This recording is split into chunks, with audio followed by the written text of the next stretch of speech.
The Nightland, Chapter 1, Meredith the Beautiful, and I cannot touch her face and I cannot touch her hair, and I kneel to empty shadows, just memories of her grace, and her voice sings in the winds and in the sobs of dawn and among the flowers at night and from the brooks at sunrise and from the sea at sunset, and I answer with vain callings. It was the joy of the sunset that brought us to speech. I was gone a long way from my house, walking lonely wise, and stopping often that I view the piling upward of the battlements of evening, and to feel the dear and strange gathering of the dusk come over all the world about me. The last time that I paused, I was truly lost in a solemn joy of the glory of the coming night, and maybe I laughed a little in my throat, standing there, alone in the midst of the dusk upon the world. And, lo, my content was answered out of the trees that bounded the country road upon my right, and it was so as that someone had said, and now also, in glad understanding, that I laughed again a little in my throat, as though I had only a half believing that any true human did answer my laugh, but rather some sweet delusion or spirit that was tuned to my mood.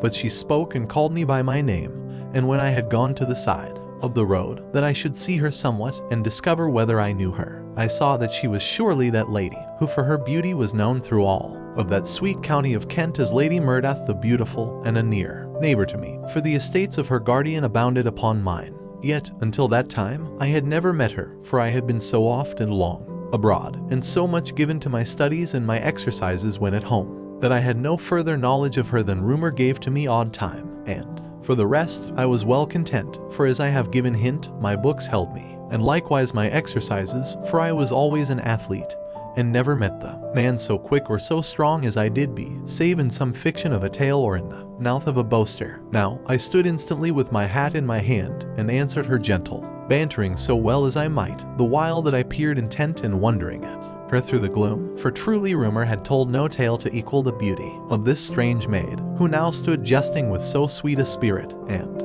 claiming kinship of cousinhood with me, as was truth, now that I did wake to think, and truly she made no ado, but named me Frank by my lad's name, and gave laughter and right to me to name her Meredith, and nothing less or more, at that time, and she bid me then to come up through the hedge, and make use of a gap that was her own especial secret, as she confessed, when she took odd leave with her maid to some country frolic, dressed as village maids, but not to deceive many, as I dare believe. And I came up through the gap in the hedge and stood beside her, and tall she had seemed to me when I looked up at her, and tall she was in truth, but indeed I was a great head taller, and she invited me then to walk with her to the house, that I meet her guardian and give word to my sorrow that I had so long neglected to make call upon them, and truly her eyes to shine with mischief and delight, as she named me so for my amissness. But, indeed, she grew sober in a moment, and she set up her finger to me to hush, as that she heard somewhat in the wood that lay all the way upon our right, and, indeed, something I heard too, for there was surely a rustling of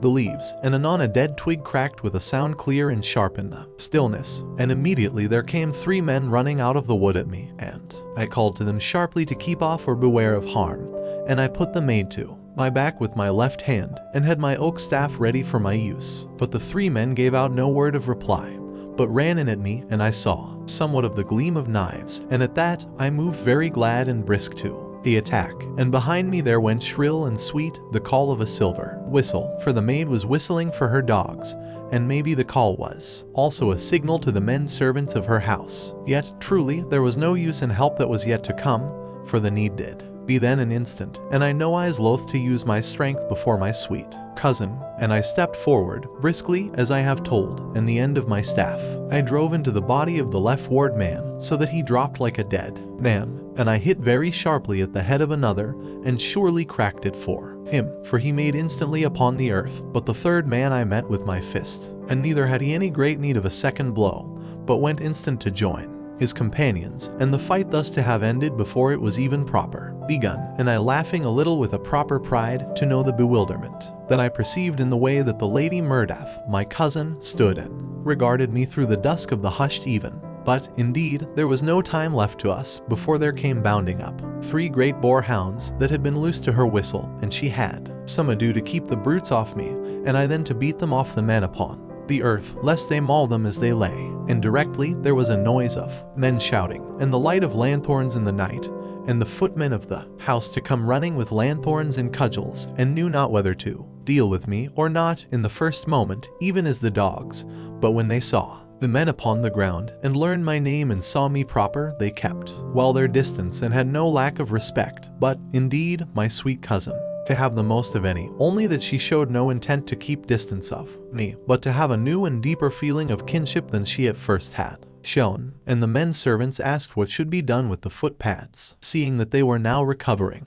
But, indeed, I left the matter along with some silver to the servants, and very sound justice they dealt out to the men, for I heard their cries a good while after we had gone away. Now, when we were come up to the hall, my cousin must take me into her guardian, Sir Alfred Jarles, an old man and venerable that I knew a little in passing, and because our estates abounded, and she praised me to my face, yet quaintly wise, and the old man, her guardian, thanked me most honorably and with a nice courtesy, so that I was a welcome house friend from that time onward. And I stayed all that evening, and dined, and afterward went out again into the home grounds with the Lady Murdath, and she more friendly to me than ever any woman had been, and seemed to me as that she had known me always. And, truly, I had the same feeling in my heart towards her, for it was, somehow, as though we knew each the way and turn of the other, and had a constant delight to find this thing and that thing to be in common. But no surprise, save that so pleasant a truth had so natural a discovery. And one thing there was that I perceived held the Lady Murdath all that dear forenight, and this was, indeed, the way that I had my pleasure so easy, with the 3 footpads, and she asked me plainly whether I was not truly very strong, and when I laughed with young and natural pride, she caught my arm suddenly to discover for herself how strong I might be,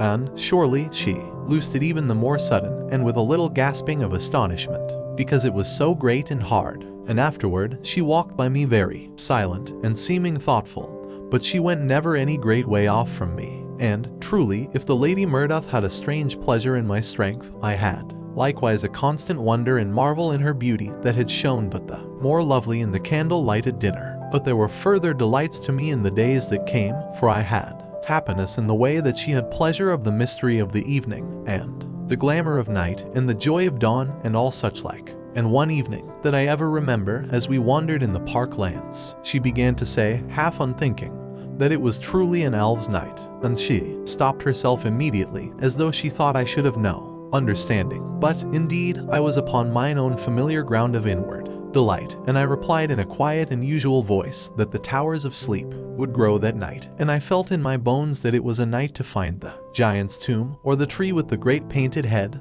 or, and surely I stopped very sudden, for she gripped me in that moment, and her hand shook as she held me. But when I would ask her what ailed, she bid me, very breathless, to say on, to say on. And, with a half understanding, I told her that I had but meant to speak of the moon garden, that was an olden and happy fancy of mine. And, in verity, when I said that, the Lady Murdath cried out something in a strange low voice, and brought me to a halt, that she might face me. And she questioned me very earnest, and I answered just so earnest as she, for I was grown suddenly to an excitement, in that I perceived she knew also. And, in verity, she told me that she had knowledge, but had thought that she was alone in the world with her knowledge of that strange land of her dreams, and now to find that I also had traveled in those dear, strange dreamlands. And truly, the marvel of it, as she did say time and oft, and again, as we walked, she gave out word that there was little wonder she had been urged to call to me that night, as she saw me pause upon the road, though, indeed, she had learned of our cousin's ship before, having seen me go by on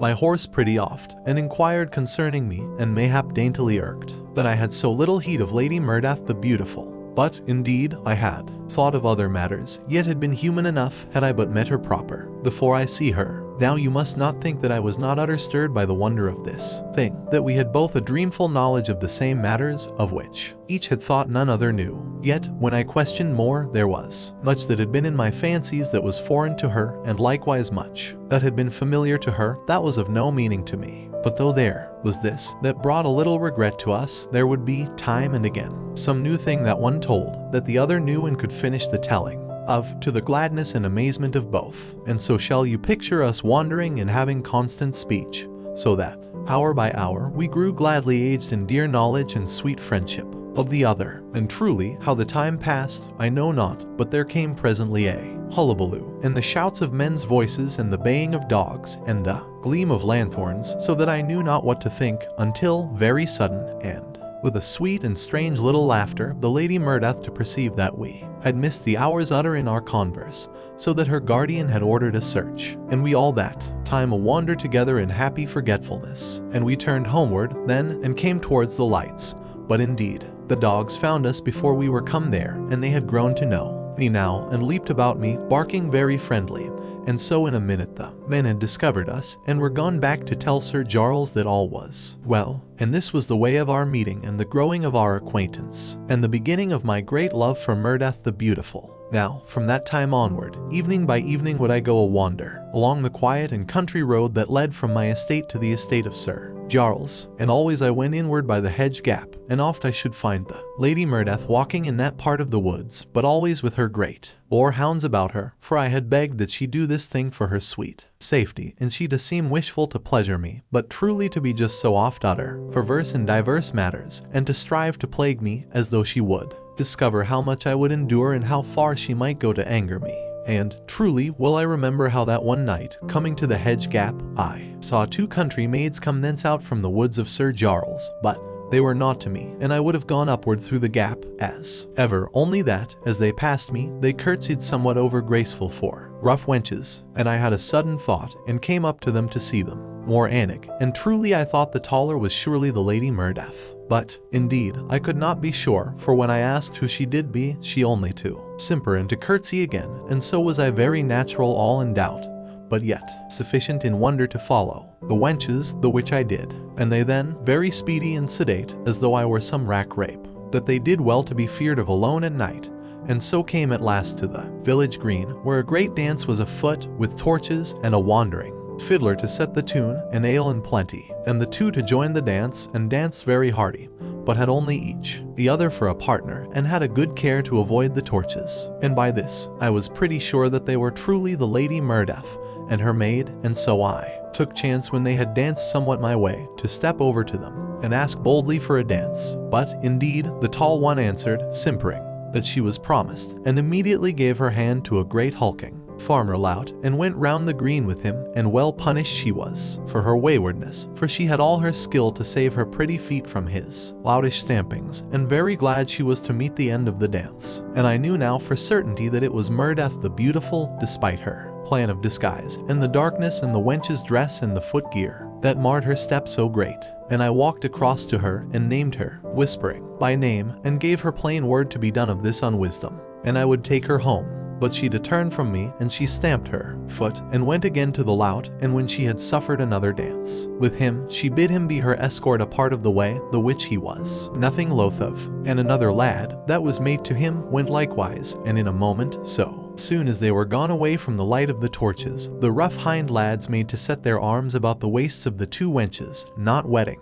who they had for companions. And the Lady Murdeth was no longer able to endure, and cried out in her sudden fear and disgust, and struck the rough hind that embraced her so hard that he loosed her a moment, swearing great oaths, and directly he came back to her again, and had her in a moment to kiss her, and she, loathing him to the very death, beat him madly in the face with her hands, but to no end, only that I was close upon them. And, in that moment, she screamed my name aloud, and I caught the poor lout and hit him once, but not to harm him overmuch, yet to give him a long memory of me. And afterward I threw him into the side of the road. But the second hind, having heard my name, loosed from the tiring maid, and ran for his life, and indeed, my strength was known all about that part, and I caught Murdeth the beautiful by her shoulders, and shook her very soundly in my anger. And afterward I sent the maid onward, and she, having no word from her mistress to stay, went forward a little, and in this fashion we came at last to the hedge gap, with the Lady Murdeth very hushed, but yet walking anig to me, as that she had some secret pleasure of my nearness. And I led her through the gap, and so homeward to the hall, and there bid her good night at a side door that she held the key of. And, truly, she bid me good night in an utter quiet voice, and was almost as that she had no haste to be gone from me that night. Yet, when I met her on the morrow, she was full of a constant impudence to me, so that, having her alone to myself, when the dusk was come, I asked her why she would never be done of her waywardness, because that I ached to have companionship of her, and, instead, she denied my need, and, at that, she was at once very gentle, and full of a sweet and winsome understanding, and surely knew that I wished to be rested, for she brought out her harp, and played me dear olden melodies of our childhood days all that evening, and so had my love for her the more intent and glad. And she saw me that night too, the hedge gap, having her 3 great boar hounds with her to company her home again. But, indeed, I followed her afterwards, very silent, until I saw her safe into the hall, for I would not have her alone in the night, though she believed that I was then far away on the country road. And as she walked with her dogs, one or another would run back to me, to nose against me, friendly wise, but I sent them off again very quiet, and she had no knowledge of aught, for she to go singing a love song quietly all the way home. But whether she loved me, I could not tell, though she had a nice affection for me. Now, on the following evening, I went somewhat early to the gap, and lo, who should be standing in the gap, talking to the Lady Murdath, but a very clever dressed man, that had a look of the court about him, and he, when I approached, made no way for me through the gap, but stood firm, and eyed me very insolent, so that I put out my hand, and lifted him from my way. And lo, the Lady Murdath turned a bitterness of speech upon me that gave me an utter pain and astonishment, so that I was assured in a moment that she had no true love for me, or she had never striven so to put me to shame before the stranger, and named me uncouth and brutal to a smaller man. And, indeed, you shall perceive how I was in my heart in that moment. And I saw that there was some seeming of justice in what the Lady Murdath said, but yet might the man have shown a better spirit. And moreover, Murdath the beautiful had no true call to shame me, her true friend and cousin, before this stranger. Yet did I not stop to argue, but bowed very low to the Lady Murdath, and afterward I bowed a little to the man and made apology, for, indeed, he was neither great nor strong made, and I had been better man to have shown courtesy to him, at least in the first. And so, having done justice to my own respect, I turned and went on, and left them to their happiness. Now, I walked then, maybe 20 good miles, before I came to my own home, for there was no rest in me all that night, or ever, because that I was grown deadly in love of Murdath the beautiful, and all my spirit and heart and body of me pained with the dreadful loss that I was come so sudden upon, and for a great week I had my walks in another direction. But in the end of that week I must take my walk along the olden way, that I might chance to have but a sight of my lady, and truly I had all sight that ever man did need,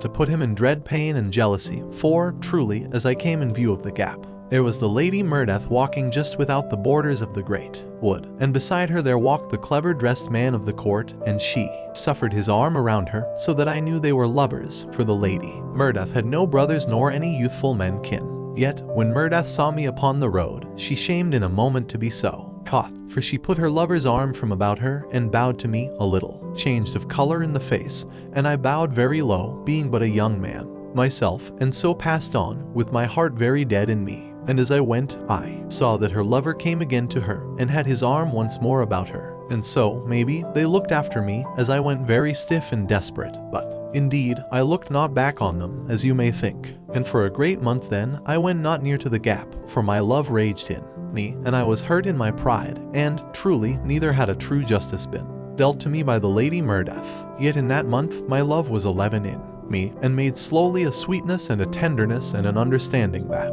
were not in me before, and truly love and pain do shape the character of man. And in the end of that time, I saw a little way into life with an understanding heart, and began presently to take my walks again past the gap. But truly Murdath the beautiful was never to my sight, though one evening I thought she might be not a great way off, for one of her great boar hounds came out of the wood, and down into the road to nose against me, very friendly, as a dog oft doth with me. Yet, though I waited a good time after the dog had left me, I had no sight of Murdath, and so passed on again, with my heart heavy in me, but without bitterness, because of the understanding that was begun to grow in my heart. Now, there passed 2 weary and lonely weeks, in which I grew sick to have knowledge of the beautiful maid, and, truly, in the end of that time, I made a sudden resolving that I would go in through the gap, and come to the home grounds about the hall, and so maybe have some sight of her. And this resolving I had one evening, and I went out immediately, and came to the gap, and went in through the gap, and so by a long walking to the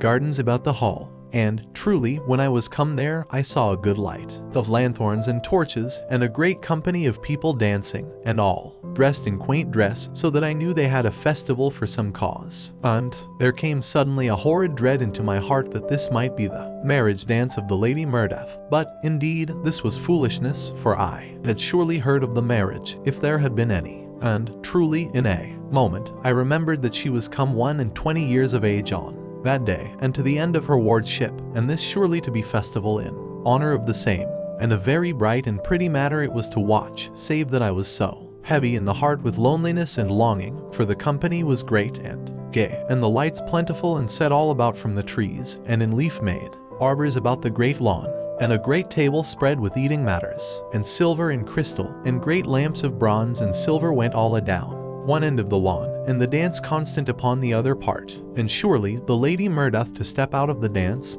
very lovely dressed, yet seeming, to mine eyes, a little pale in the looming of the lights, and she too wander to a seat to rest, and, indeed, in a moment there to be a dozen youths of the great families of the countryside in attendance about her, making talk and laughter, and each eager for her favor, and she very lovely in the midst of them, but yet, as I did think, lacking of somewhat, and a little pale seeming, as I have told, and her glance to go odd wise beyond the grouped men about her, so that I understood in a moment that her lover was not there, and she to be a lack in the heart for him. Yet, why he was not there, I could not suppose, save that he might have been called back to the court. And, surely, as I watched the other young men about her, I burned with a fierce and miserable jealousy of them, so that I could near have stepped forth, and plucked her out from among them, and had her to walk with me in the woods, as in the olden days, when she also had seemed near to love. But, truly, what use to this? For it was not they who held her heart, as I saw plain. For I watched her with an eager and lonesome heart, and knew that it was one small man of the court that was lover to her, as I have told.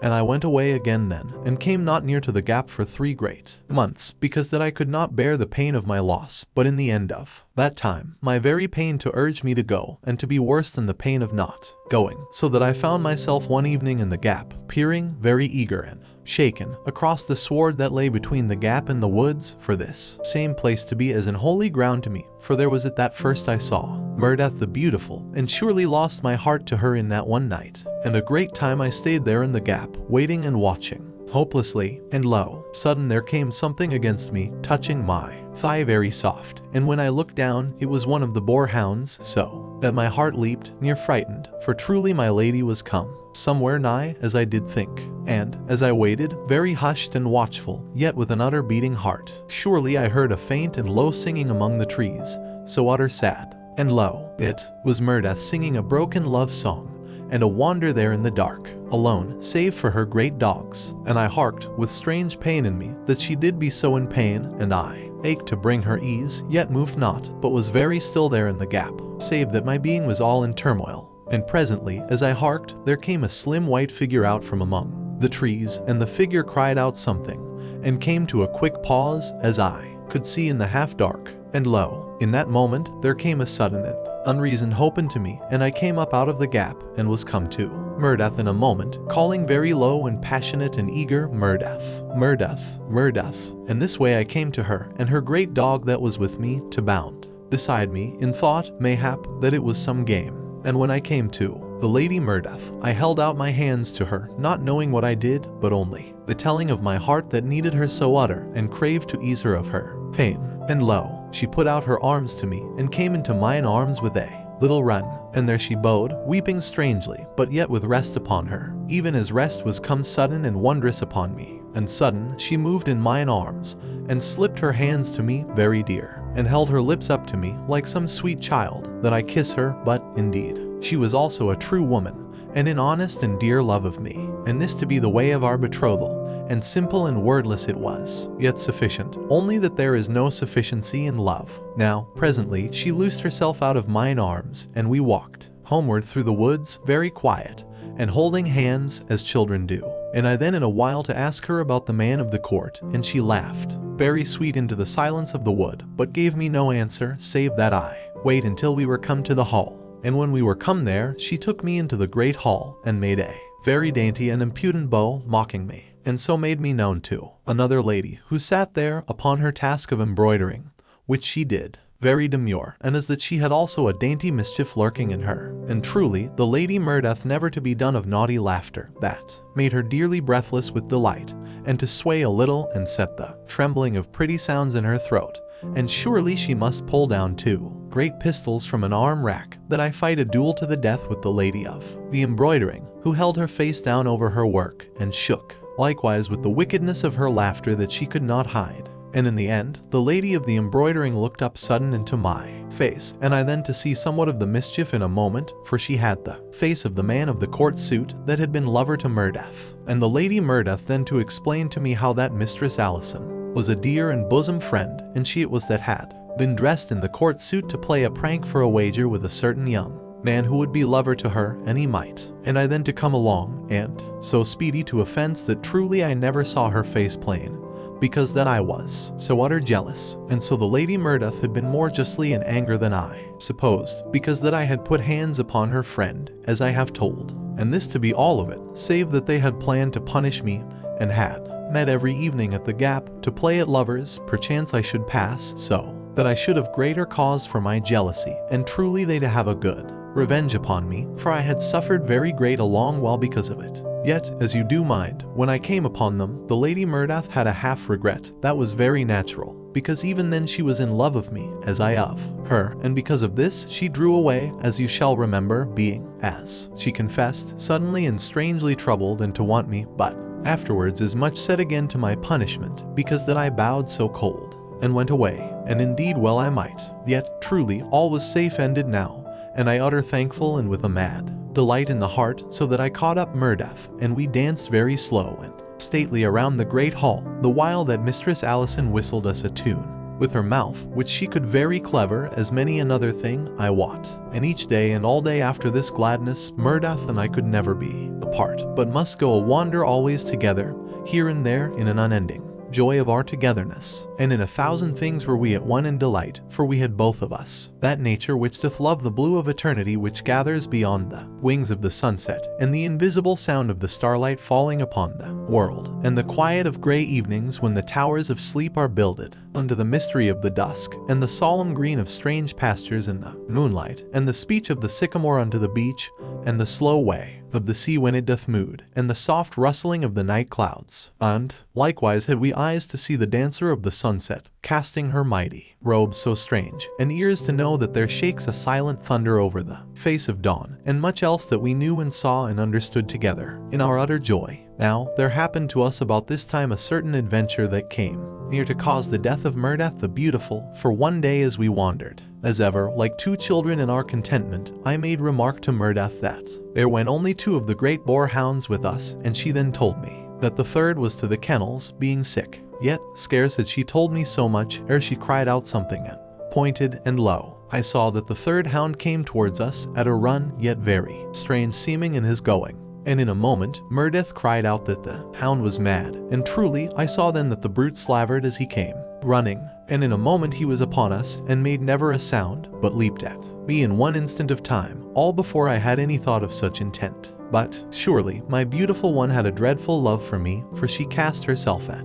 the dog to save me, calling to the other hounds, and she was bitten in a moment by the brute as she strove to hold him off from me, but I to have him instant by the neck and the body, and break him so that he died at once, and I cast him to the earth, and gave help to Murdath that I draw the poison from the wounds, and this I did so well as I might, despite that she would have me stop. And afterwards I took her into mine arms, and ran very fierce all the long and weary way to the hall, and with hot skewers I burned the wounds, so that when the doctor came, he to say I have saved her by my care, if indeed she too be saved. But truly she had saved me in any wise, as you shall think, so that I could never be done of honor to her, and she very pale, but yet to laugh at my fears, and to say that she soon too have her health, and the wounds healed very speedy. But indeed it was a long and bitter time before they were proper healed, and she so well as ever. Yet in time so it was, and an utter weight off my heart. And when Murdath was grown full strong again, we set our wedding day, and well do I mind how she stood there in her bridal dress on that day, so slender and lovely as may love have stood in the dawn of life, and the beauty of her eyes that had such sober sweetness in them, despite the dear mischief of her nature,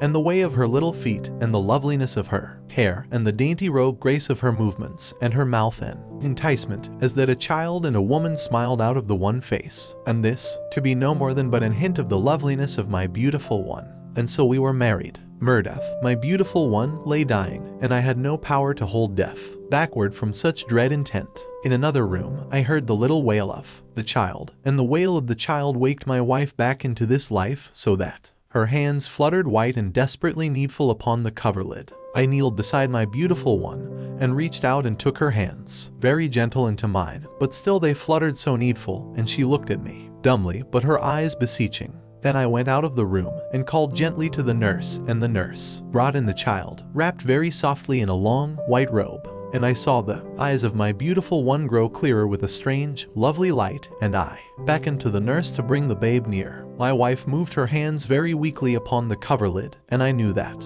she craved to touch her child, and I signed to the nurse, and took my child in mine arms, and the nurse went out from the room, and so we three were alone together. Then I sat very gentle upon the bed, and I held the babe near to my beautiful one, so that the wee cheek of the babe touched the white cheek of my dying wife, but the weight of the child I kept off from her. And presently I knew that Murdath, my wife, strove dumbly to reach for the hands of the babe, and I turned the child more towards her and slipped the hands of the child into the weak hands of my beautiful one. And I held the babe above my wife with an utter care, so that the eyes of my dying one looked into the young eyes of the child. And presently, in but a few moments of time, though it had been some ways an eternity, my beautiful one closed her eyes and lay very quiet. And I took away the child to the nurse, who stood beyond the door, and I closed the door and came back to mine own, that we have those last instants alone together. And the hands of my wife lay very still and white, but presently they began to move softly and weakly, searching for somewhat, and I put out my great hands to her, and took her hands with an utter care, and so a little time passed. Then her eyes opened, quiet and gray,